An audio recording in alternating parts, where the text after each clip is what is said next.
What's up, guys? Today we're going to be talking about why asking dumb questions is actually really smart. Now, if you're intrigued and you want to know why, stick with me right now. Ask Alex. Ask Alex. Because you don't know what you don't know. And if you don't know, now you know. Yeah. Without a doubt, the single most informative piece of advice in my formative years came from my uncle. Ironically, it came from asking dumb questions. Now, in this blog, I'm going to be talking about asking dumb questions and why they're critical for your personal development and that of your startup. So, question, how smart are you? My uncle was the smartest person I knew growing up. As a 10-year-old being picked up from boarding school in a convertible BMW with different Swedish blondes bearing exotic candy was also a plus, but what the fuck is up with the salted licorice? They're like obsessed with it. It was gross. Anyway, candy is candy, ultimately, when you're hungry. I was never terribly interested in what teachers wanted me to learn. I, however, was interested in getting smarter. During my first internship, I was invited to a dinner party with another super nerd friend of my uncle, who actually has just passed away last year. Now, this gent proceeded to take it upon himself to make every topic of conversation seem like torture for me. Prima facie. After his friend left, I commented on the fact, the night was rather tough on me, and the chat was, in short, a bit of a dick. Now, in moderation, I was told he was playing an intellectual pitch deck game with me. He wanted to see how smart I was by pushing me. He also would disagree with everything that I said, despite the fact not believing in his specious line of questioning. Wow, okay? The notion of playing such games was just an epiphany to me. The thought had never crossed my mind. Much to the chagrin of acquaintances, I've adopted this habit to amuse myself sometimes. Not that it's terribly ingratiating, sorry. That knowing my uncle was smart and I was clearly missing a beat, I was employed to inquire, how did you get so smart? The secret to not being ignorant. Pausing briefly, my uncle responded momentarily. Whenever I'm in a room and someone says something I don't understand, I ask a question. I can only not understand something once. So if you keep asking questions, you will eventually know the answers. Also, I found most people in the room didn't understand what was being discussed either. So were in fact happy that I asked. That is clearly my paraphrase after several bottles of wine and post the commencement of whiskey, but more than a decade ago, I think. But the sentiment has persisted into forming an element of my personality. Now, your job as an investor is to ask questions all the time. Investors know a little about some things and pretend to know a lot about everything. The difference between the good and the great is the ability to ask the right questions to arrive at a cohesive investment thesis on the basis of available information at that time that you're making the decision. At least once a day, I chat with the founder to understand their business model. I do this by dumb questions startup VC, investors make, right? What I hope, though, are the right questions. I know what I don't know, that I don't know, and I'm not ashamed of it. I'm also not embarrassed by asking dumb questions, because if I don't understand, I know 99% of other people won't get it either. Founders need to sell the message not just to investors, but customers, journalists, potential and existing staff, continually justifying why they don't go to Google, and all the other stakeholders. So my backstop rationalization is it's the founder's problem, not mine, if I come across a bit dim. At least that's what I tell myself. So why am I talking about this? Well, this morning I received an email from a French entrepreneur. I seem to have adopted some sort of mentor relationship with him. And he asked me, my turn to be candid, what would qualify as an elevator pitch? I responded, LOL, glad you asked. Maybe I want to work with you now. Explain what you do to a 10-year-old with the attention span a 10-year-old has. Or better, I am Mark Zuckerberg. You are in a lift and you have 15 seconds to explain what you do to make sure I have a meeting with you. What would you say? That strips away all the BS that you want to say. Strip to the absolute core. Why is this cool? Why do you focus on? What do you focus on? Why will you be big? You can Google too about this if you want to know more, but this is key to pitching people. Real clarity on what you're doing and why and how it is done. Let's not get into response quality, please, but 2 points I will address in this session. Maybe I want to work with you now. You can Google about this too, but in short, I appreciate the founder asks something that is important to his raise. I tell him it's okay to Google. He's a smart guy and not an intern, because there are some questions that you should Google. There are no dumb questions, only dumb people who don't ask questions. So many people coast through the life on artfully crafted persona of not being perceived as stupid. A 3-hour meeting can go by, which ends with the rhetorical, "Does anyone have any questions?" The meeting should face a forced end due to too many questions. As my uncle said, there are people in the room that are glad you asked, as they're too fearful to ask themselves. I found once the first person to ask a question, everyone else in the room starts asking too, like I broke the ice. I half expect the boss to pat me on the back and thank me for getting things going. Furthermore, there are shy people. The extroverts get the ball rolling, and the timid are arguably more thoughtful, then feel more confident to chime into a debate. This is a great thing. You want everyone to contribute to make better decisions. Now let's look at the downside when an employee doesn't ask the right dumb questions. What happens when an individual, due to the fear of looking dumb, does not ask questions? He'll probably use his partial, probably flawed knowledge to continue doing his work, which will result in even greater dumb mistakes. In the end, he ends up looking even dumber, and the boss ends up having to clean up the mess. Not fun, right? Perhaps the boss is dumb himself for not asking the question. Do you understand how to complete this task? Now, as I address later, there are such things as dumb questions, how and when you ask, but not asking them is generally stupider. Asking a question makes you get a little naked, clearly revealing something you don't know or understand. If that's something that you're eager to know, asking indeed might make you look dumb if asked wrong. But if you ask the question, you now know that thing and have eliminated some of your ignorance. If you don't ask it, sure, you don't reveal your ignorance, but now you still don't know the answer. On the one hand, you look dumb, but become smarter. On the other hand, you stay dumb, but keep it hidden.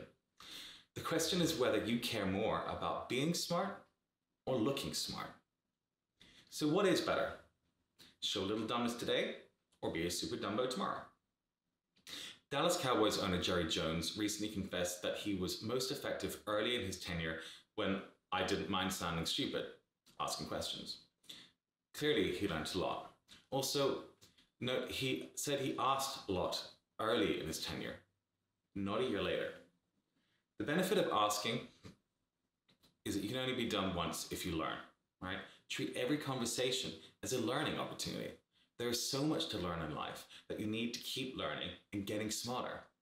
I love the quote, "Get busy living or get busy dying." Apply the same thing to learning. Tomorrow you'll have something new to learn.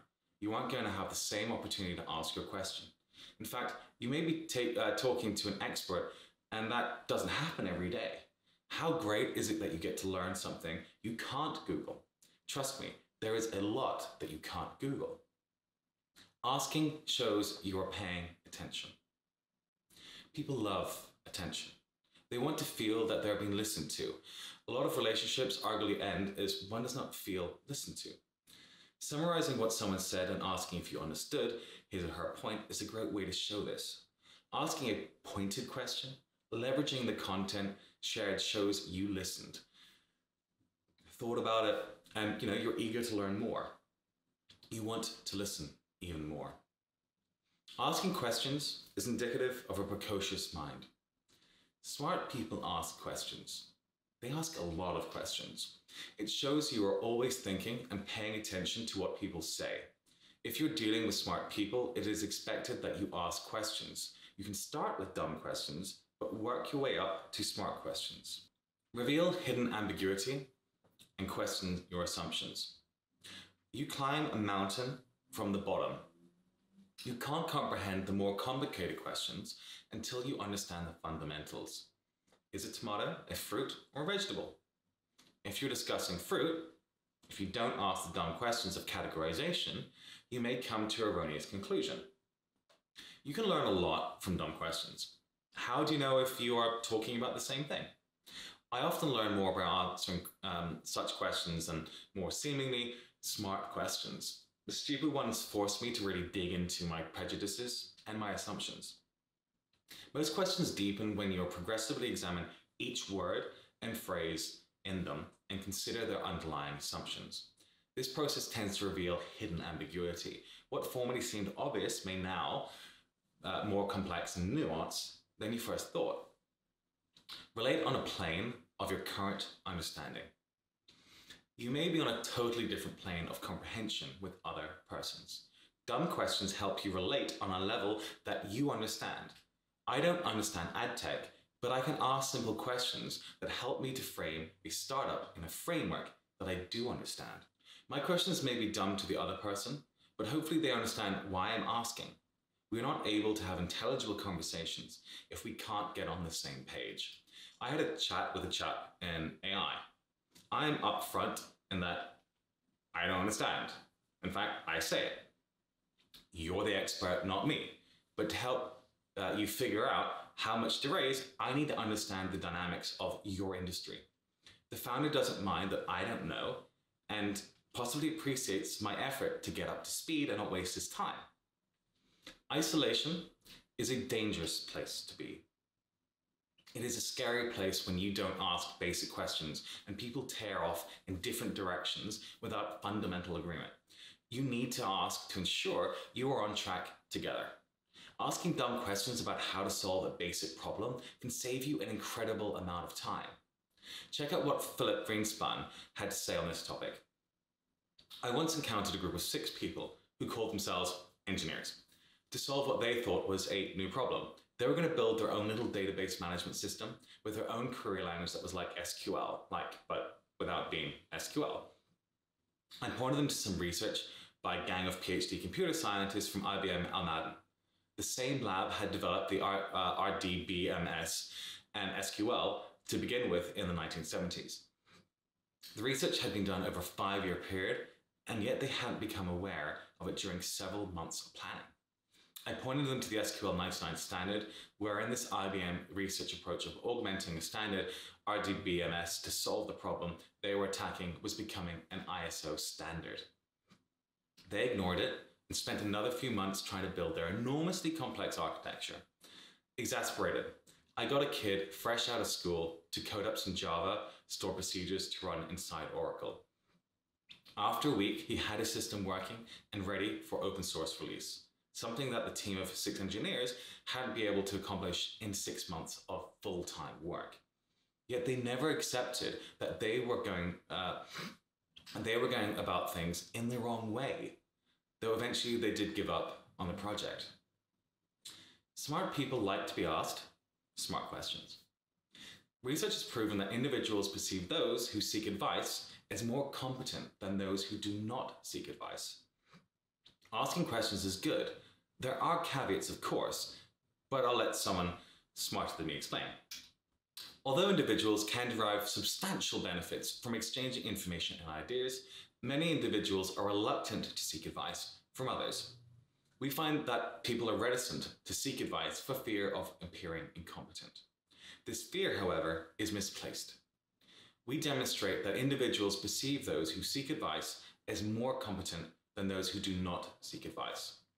This effect is moderated by task difficulty, advisor egocentrism, and advisor expertise. Individuals perceive those who seek advice as more competent when the task is difficult than when it's easy. When people seek advice from them personally than when they seek advice from others, and when people seek advice from experts than from non-experts, or not at all. Questions are not all born equal. There are dumb ways of asking. A dumb question is a matter of perspective. What may be an unreasonable question to one may rise at the highest curiosity level of someone else, might not be out of the box for another, and be a serious question. Clearly, a person's state of mind and their age and experience are important factors to level. The expectations from a child and an adult make this difference in expectation most evident. These question types all seem quite reasonable, asking what a term means, how to fill a request, and trying to understand others' positions in order to relate to them and give feedback. But if you ask what accounting is, how to open Excel so you can do the accounting, or ask your boss, why you're the one who has to do all this accounting, these are all dumb questions. Why? You can Google accounting later if you don't need to understand the concept during the conversation. It's expected if you're going to do accounting, you would know how to open Excel. And if you are an accountant, that's your job. Dumb questions largely are perceived as dumb for the following reasons. Lazy. You want someone else to do the work, so you ask dumb questions because you're lazy and myopic. E.g., who was the fifth president? You can Google that. Competence. Your level of knowledge is expected to be higher and raises questions about your competence. Thoughtfulness. The question is not deemed thoughtful, but you don't think before you open your mouth. Timing. You ask at an appropriate time, e.g. in front of a client. Now, better alternatives. There are better questions to be asking. Task difficulty. The more difficult a topic, the more questions are expected, and vice versa. Egocentrism. The more capable a recipient of a question is, the more they appreciate tough questions to show off. Alternatively, simple questions are irksome to them. So the content and timing of a question can make you look dumb, and whilst your question may be sincere, there are dumb ways of asking questions. So how can you ask better questions? Use Google for questions you can Google, right? Write the easy ones for later if you don't know. Better yet, Google whilst you are talking to people, if you can. If you're asked to complete a task like set up a CRM, use the time to Google the basics of it and then be more informed to ask meaningful questions at a later point. Ask specific, not broad questions. It's better to ask, how do you want the schema to work, rather than what is Salesforce? Don't ask, what is Salesforce, or what should I do? Better to say this when my plan is, can you give me some feedback if I'm approaching this right? Observe first, and then ask. You may find that the question that you want to ask will be asked by someone else, or eventually explained contextually. Just don't wait till the topic of conversation changes though, because then you're stuck. So asking later could be tricky and you could lose the opportunity to understand the conversation. Give context to why you are asking. Ask for context. Just so we're on the same page, can you explain what you mean by that in the context of ad tech? Show you made some effort beforehand to comprehend. In asking questions about a topic with which you're largely unfamiliar, show the audience that you've done some work. If you're talking about the benefits of PHP versus Python, say, in preparation for this meeting, I read that I didn't quite understand that. Could you explain why Python could be better in this context? Repeat a point and ask for an example. Don't ask for clarity through details, ask for details that clarify. Could you give me an example? It's a great stock question when you're worried about looking dumb. Make questions more open-ended. As you seek clarity through detail, you'll get more of both of it, and ask open-ended questions that encourage a longer answer. What do you think about X is a good one, as is, what do you see as the reasons for that? Ask them to explain it to a child. When I really don't understand something, whatever they're talking about and saying, I ask the speaker to explain the point to a third-party imaginary person. A child is the go-to. Okay, Jim, for the sake of clarity, can you pretend that you're explaining this to a child? Summarize what they say into 3 bullet points. An ex-MD in banking said to me, there is always the rule of 3. And by the way, I've written a blog on that, you should check it out. Everything can be explained in 3 bullet points. Repeat what was said in the 3 bullet points and ask if that's a proper summary. Then ask, is this what they are saying? Ask dumb questions early. You get a grace period in any interaction of a job. The earlier you ask, the better. It's understood you don't know how to work the coffee machine on your first day. After a year, they'll think you're an idiot. Ask early and often. Think before you ask. The obvious answer and question is often not the best one. Check out this great article from the New Yorker. In a lake, there is a patch of lily pads. Every day, the patch doubles in size. If it takes 48 days for the patch to cover the entire lake, how long would it take for the patch to cover half of the lake? I always played lateral thinking games with my family. I took this up a notch when I fancied the idea of working at one of the big 3 consultants and studied complex questions. Over time, I learned not to answer quickly and assume my first answer was wrong. It often is. I learned to think more, and if I wasn't clear, to ask more questions. Ask dumb questions to challenge your assumptions before giving a dumb answer, which is way worse. Mine was the Great Depression of journalists. Many of the best people were not educated. When I went to London as a sports writer, I didn't even know the difference between the Baltic states and the Balkans, but I learned the advantage of the dumb boy technique. I found that people love to talk about themselves. You get more news by trust than by tricks. But that is not a very popular idea with this generation. Because they went to college, they think that they know more than the guys who run the joint. And that's a pretense that doesn't work. Also, they like big shots. I always felt that the way to gather news in Washington is at the periphery, not at the center. You get it from the people who tell the big shots what to say. That was by James Reston, who was interviewed by Alvin Sanoff in the US News and World Report. Okay, let's close this up now, guys, to conclude. At the end of the day, most people are dumb. Who cares if they think you are too? You can only be dumb once. What matters is that you don't stay dumb. Asking dumb questions is one of the great ways to change that, in addition to Googling everything you don't get. Now, near the start, I mentioned the founder who shared his candidness. I appreciated that he asked dumb questions because I knew he didn't understand fundraising. No one really does, but most don't get to ask questions to get smarter faster, and I like that. I also told him it's okay to Google. He was worried he would learn something and thinks in the wrong way, opposed to figuring out the answer for himself. That's an eminent opinion, but fallacious. It's almost always better to stand on the shoulders of others that have thought about a common question and hack forward. In this case, he should have Googled first. He would have gotten better insight than a quick response from me. Was his question dumb? Sure, a little, but he's going to get ahead because he's learning. Do the same. Be dumb. Get smarter and win. Hey guys, I hope you found that really useful. If you did, like, share, all that good stuff. Thanks a lot. Bye.